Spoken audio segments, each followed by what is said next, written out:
Lakini twende kipengele cha kwanza cha namna ya kujenga nyumba. Nyumba inajengwaje? Ule mstari wa 3 Biblia inasema nyumba hujengwa kwa hekima. Jina la Bwana Yesu libarikiwe. Nyumba hujengwa kwa namna gani? Kwa hekima. Nyumba haijengwi kwa mikono tu. Nyumba inajengwa kwa hekima. Nyumba haijengwi kwa matofali tu, inajengwa kwa hekima. Nyumba haijengwi kwa mbao tu, inajengwa kwa hekima.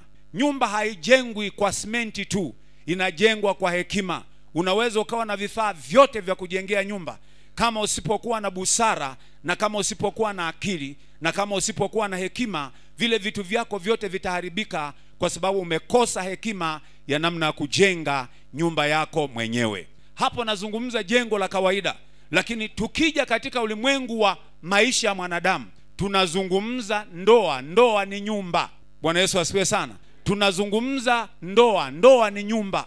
Ndoa inajengwa kwa hekima, na watu wote waliokosa hekima kwenye ndoa, ndoa zao zitakuwa na mgogoro, kwa sababu ujenzi wa ndoa unahitaji hekima nyingi, sio kidogo. Unahitaji hekima nyingi, na kwa sababu hiyo hiki kipengele ni cha muhimu. Ili maisha yako yawe salama, unahitaji hekima.